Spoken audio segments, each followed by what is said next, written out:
pinick up namin yung order naming bouquet para sa aking sister-in-law. Kasi pupunta na kami sa bahay nila para i-surprise siya at mag-prepare na sa surprise. Kaya let's go.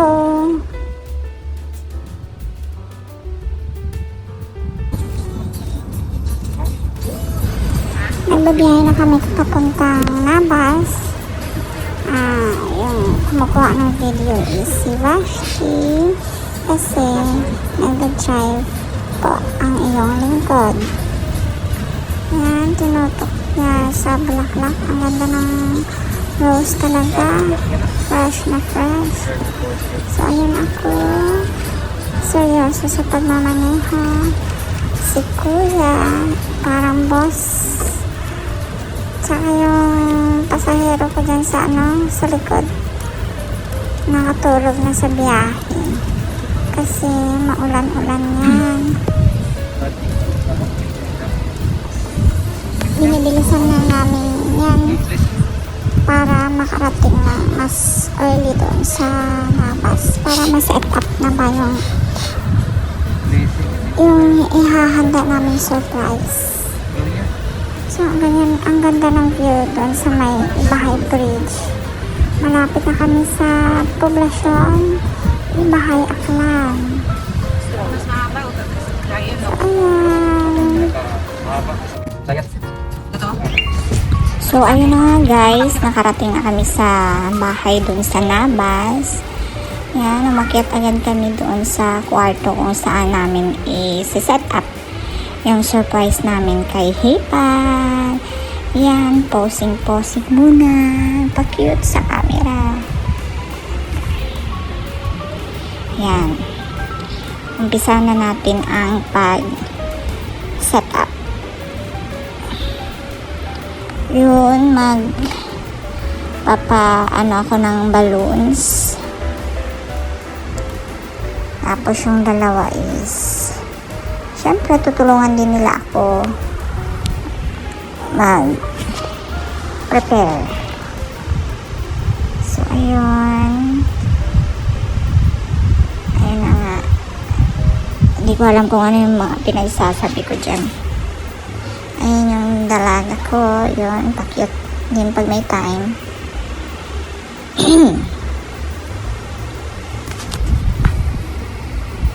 So, ayun, hindi ko na matandaan kung ano yung mga sinasabi ko dyan kasi nagmamadali na talaga ako dyan. Baka dumating yung hipag ko. Yan? December 30. Kasi yun yung anniversary nila ng kapatid ko. Pero, yung time na yan, nag-half day siya. May office siya sa sa Katiklan. Doon siya nagtatrabaho sa Metrobank. Ayan, nag-umpisa na tayo. Nagpapahanap na ako niya ng bedsheet kasi hindi makita ng mother ng hipag ko kung saan nailagay yung bedsheet na white. Mas maganda sana pag white kasi may emphasize ba yung dekorasyon. So yun, nagpapaano ako ng balloons. Ang hirap niyan magpalobo kasi yung pambomba masyadong matigas ba, hindi ko basta yun na yun.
trabaho natin.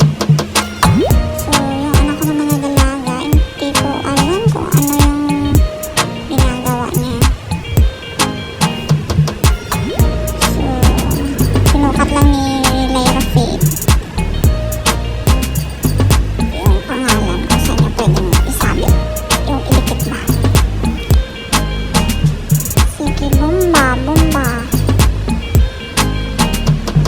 Kinakabahan ako dyan. Baka biglang sumulpot yung hipag ko at hindi pa kami tapos sa dyan, set up.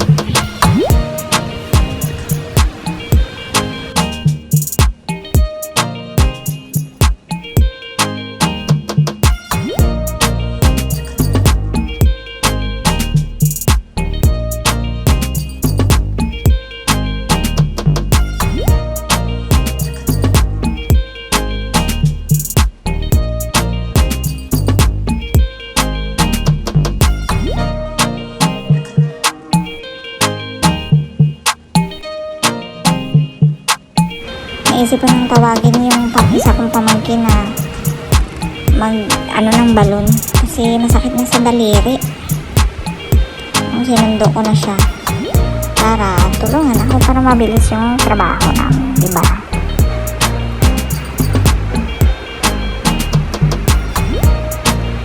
So ayun, yung si Vashti ginagawa, ano ba yung ginagawa niya dyan? Yung flower yata. So, yan, bumalik na ako.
puso. Ganda niya, diba? Simple lang, pero for sure matutuwa si Ipan. Siniset up na namin yung camera kung saan ilalagay si Kuya. Niisip na niya kung saan siya pupwesto. Alam niyo ba guys, ang tagal namin naghintay dyan. See you sa next vlog. Bye!